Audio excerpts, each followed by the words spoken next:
Hello everyone, অনেক মাস বাদে একটা ভিডিও করতে এলাম। মানে এই বছরের এটা প্রথম ভিডিও হবে আমার।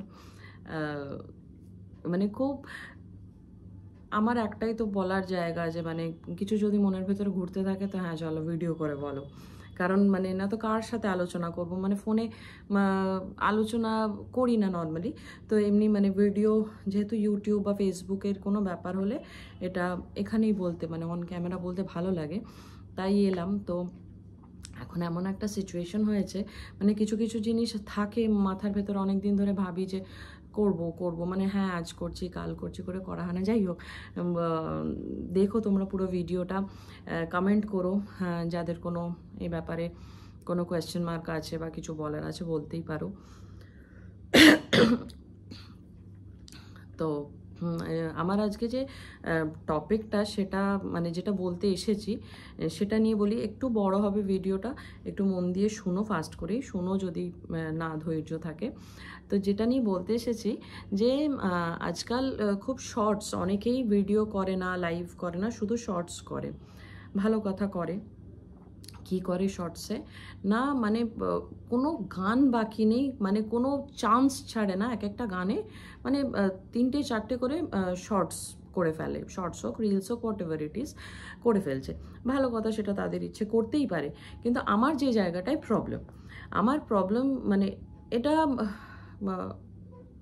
আর বাকিদের কি হয় জানি না, আমার কিছু যায়ও আসে না। এটা আমার প্রবলেম, যেটা আমার লেগেছে, আর এটা আমি একটা জায়গায় ফেসও করেছি, সেই জন্য বলছি।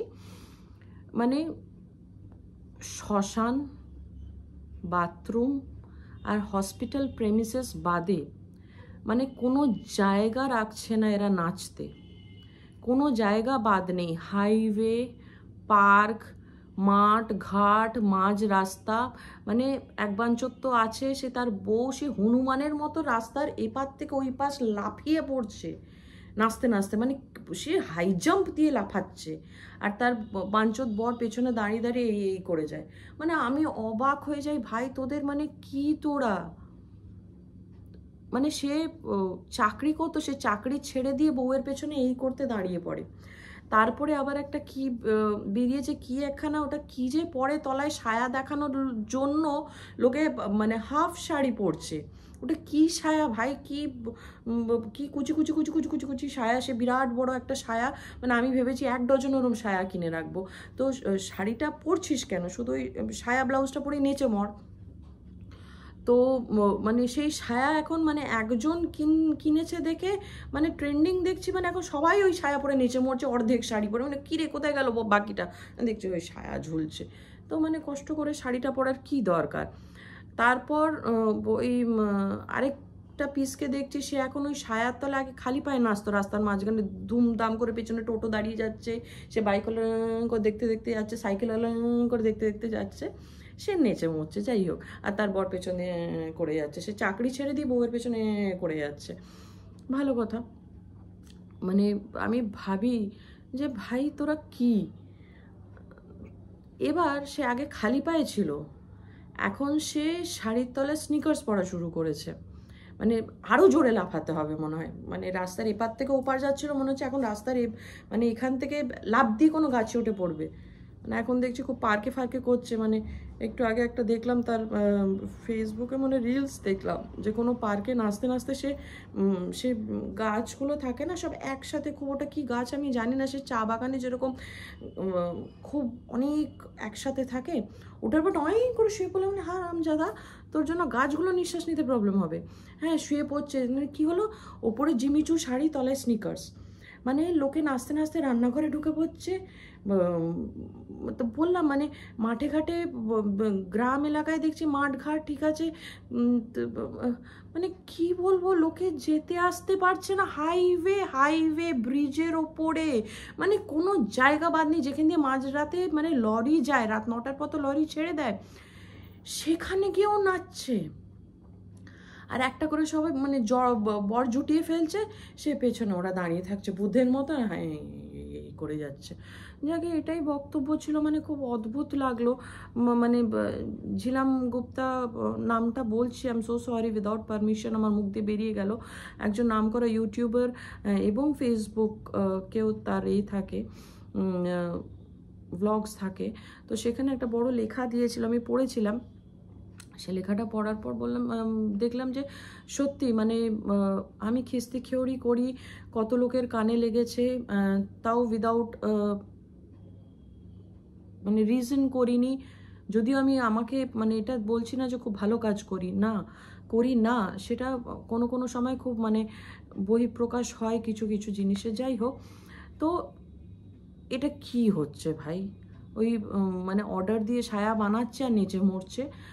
ঠিক আছে, মানে এখন তো রিলস শর্টসের যা ছিঁড়ি দেখছি, ওই যে বললাম শুধু পায়খানাটুকু বাদ রয়েছে মনে হয়, শ্মশান আর হসপিটাল প্রেমিসেস। এরপরে দেখা যাবে মানে শ্মশানের বাইরেও হয়তো লোকে শর্টস রিলস বানাচ্ছে, নতুন ব্যাকগ্রাউন্ড, মানুষ পুড়ছে, সে নেচে যাচ্ছে হয়তো। কারণ একজন আবার নামকরা ইউটিউবার, নাম নিচ্ছি না, সে দেখছি মৃত্যুসজ্জায় ডেড বডি মানে পড়ে রয়েছে, তারও ভিডিও করে সে ছেড়ে দিয়েছে নর্মাল ব্লগে, খুব নাম করা তারা। মানে কি অদ্ভুত, মানে ভিউজের জন্য, ভাইরাল হওয়ার জন্য মানুষ যা নয় তাই করছে। অনেক লম্বা হয়ে গেল ভিডিওটা, যাই হোক। তো এটাই বলতে এসেছিলাম। তারপরে আরও কিছু জিনিস বলার ছিল, যেরকম এই এখন যে রণবীর আলাহাবাদিয়াকে নিয়ে, সামাই রানাকে নিয়ে যেগুলো হচ্ছে। রণবীর আলাহাবাদিয়া একজন আমার খুব ভালো মানে পডকাস্টার, ফেভারিট পডকাস্টারের মধ্যে একজন ছিল, কিন্তু ওই শোটিতে গিয়ে উনি যে ব্লান্ডারটা করে ফেললেন, সেটা নিয়েও মানে আমার একটা বক্তব্য, মানে উনি জাস্ট কপি পেস্ট করেছে। এটা হলিউডে কেউ একজন এরকম বলেছিল, এক্স্যাক্ট ওই লাইন্সগুলো তুলেই রণবীর আলাহাবাদিয়া বলেছে, মানে মারাত্মক কেস খেয়েছে। আমি ওটাকে একদমই সাপোর্ট করি না। পেরেন্টসকে কোনো কিছুর ভেতরে এনে মজাক ওড়ানো, নোংরা কথা বলা। এবং সামাই রানার একটা স্ট্যান্ড আপ কমেডিতে শুনলাম যে আমাদের বাংলার যে বাচ্চা মেয়েটি, ওর নামটা আমি ভুলে যাচ্ছি, এই দিয়ে বাচ্চাটার নাম 16 কোটি টাকা যার একটা ইঞ্জেকশন লাগবে, তবে যদি তাকে বাঁচানো যায়, সেইটা নিয়ে পর্যন্ত সামাই রানা ইয়ার্কি মেরেছে। যে যাকে যেটা বলেছে সেটা বলতে চাই না, নিজের মুখ খারাপ করতে চাই না, কারণ হিউম্যানিটির গ্রাউন্ড থেকে ওইটা আমার মুখ দিয়ে বেরোবেই না। মানে খুব নোংরা কথা বলেছে। যে তাও একটু তোমাদের হিন্টস দেওয়ার জন্য বলে দিচ্ছি যে বাঁচবে কি বাঁচবে না তার নেই ঠিক, 16 কোটি টাকার ইঞ্জেকশন দিয়ে তার থেকে ভালো বাপ মার একটা প্যাদা করে নিক। তো এত নোংরা কথা, এত ইনহিউম্যান একটা কথা বলেছে। তো এইগুলো আমি কোথায় জানাবো, সেই জন্য এখানে আসা এতদিন বাদে। মানে আমার কিছু বলার নেই। আমার কেন, মানে অনেকে বলছে যে দেশে এত এত ক্রাইম হচ্ছে, সেগুলো ছুট পেয়ে যাচ্ছে, তো এগুলো আর এমন কি? যেমন ক্রাইম হচ্ছে, যেগুলো মানে আমি মনে করি সেগুলো যেরকম অন্যায়, সেরকম এরা যেটা বলেছে সেটাও কম অন্যায় নয়। এবার বেশি কথা বলতে চাই না, কন্ট্রোভার্সি এটা নিয়ে বিরাট হচ্ছে।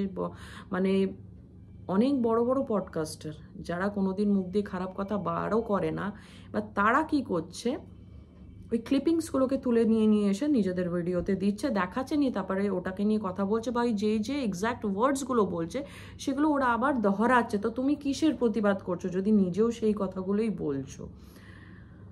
তো বাস এগুলোই বলার ছিল। ফানি পার্ট মানে আমি ঠিক করতে পারি না যে মানে আমি কাঁদবো না হাসবো, এই মানে নাচের ব্যাপারগুলো নিয়ে, রিলস আর শর্টস নিয়ে বললাম যে রান্নাঘর, বেডরুম, নিজের বাড়ির ভেতরে করো, সেটা তাও ঠিক আছে। মানে এরপরে সেই একবার রাখি সাওয়ান্ত করেছিল, কোমোটে বসে সেলফি নিয়ে ওটা নিয়ে ভাইরাল হয়ে গেছিলো। মানুষের মনে ওটাই বাদ আছে, বড়রা পেছনে এরকম করবে, হয়তো বাথরুমে সে নিচে মরছে, লাফ দিয়ে হয়তো গামলায় পড়ে গেল বা বালতিতে পড়ে গেল। যাই হোক, এখন এইসবই চলছে, এটাই বলতে এসেছিলাম। চলো, অনেক বড় হয়ে গেছে। বাই, সবাই ভালো থেকো।